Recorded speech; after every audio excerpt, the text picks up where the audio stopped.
ಇನ್ನು ನಾಳೆ ಬಂದ್ ಆದರೂ ಬಂದ್ ಆಗದೇ ಇದ್ರು ಮದ್ಯಪ್ರಿಯರಿಗೆ ಮಾತ್ರ ಯಾವುದೇ ರೀತಿಯಲ್ಲಿ ಸಮಸ್ಯೆ ಆಗಲ್ಲ ಅಂತ ಮದ್ಯ ಮಾರಾಟಗಾರರ ಅಸೋಸಿಯೇಷನ್ ಗುಡ್ ನ್ಯೂಸ್ ಕೊಟ್ಟಿದೆ. ರಾಜ್ಯದಾದ್ಯಂತ 12,000 ಲೈಸೆನ್ಸ್ ಇದಾವೆ, ಅಂದರೆ ಬಾರ್ ಲೈಸೆನ್ಸ್ಗಳು. ಅದು ಯಾವತ್ತಿನಂತೆ ಕೆಲಸ ಮಾಡುತ್ತೆ, ಆದರೆ ನಮ್ಮದು ನೈತಿಕ ಬೆಂಬಲ ಇದೆ ಅಂತ ಮದ್ಯ ಮಾರಾಟಗಾರರ ಸಂಘದ ಪ್ರತಿನಿಧಿಗಳು ಹೇಳ್ಕೊಟ್ಟಿದ್ದಾರೆ. ಈ ನೈತಿಕ ಬೆಂಬಲ ಅಂತಂದರೆ ಹೆಂಗೆ? ಕುಡಿಯಿರಿ, ತೂರಾಡಿ, ನನ್ನಂತ ಬಂದಿಗೆ ಸಪೋರ್ಟ್ ಮಾಡಿ ಅಂತನೂ ಗೊತ್ತಿಲ್ಲ. ಒಟ್ಟು ನಾವು ಸಪೋರ್ಟ್ ಮಾಡ್ತಾ ಇದ್ದೀವಿ, ನೈತಿಕ ಬೆಂಬಲ ಇದೆ, ಬಾರ್ ವೈನ್ ಶಾಪ್ ಓಪನ್ ಇಟ್ಟು ನಮ್ಮ ಬೆಂಬಲ ಇದೆ ಅಂತ ಮದ್ಯ ಮಾರಾಟಗಾರರ ಸಂಘ ಹೇಳ್ಕೊಟ್ಟಿದೆ. ಮದ್ಯ ಮಾರಾಟಗಾರರ ಸಂಘದ ಕಡೆಯಿಂದ ಕೊಡ್ತಾ ಇರುವಂಥ ಪ್ರತಿಕ್ರಿಯೆ, ನಮ್ಮ ಬೆಂಬಲ ಇದೆ, ಮಾರಲ್ ಸಪೋರ್ಟು, ಬಟ್ ಓಪನ್ ಇರುತ್ತೆ ಎಲ್ಲವೂ, ವೈನ್ ಶಾಪು, ಬಾರು ಇದೆಲ್ಲವೂ ಓಪನ್ ಇರುತ್ತೆ.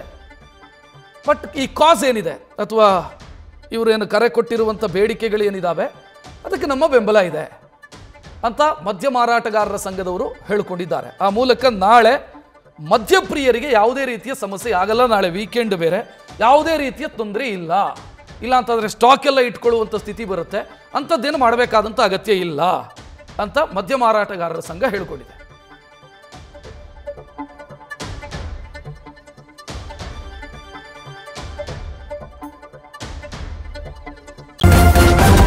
ನ್ಯೂಸ್ ಫಸ್ಟ್, ನಿರ್ಭೀತಿಯಿಂದ ನಿಮ್ಮ ಪರವಾಗಿ.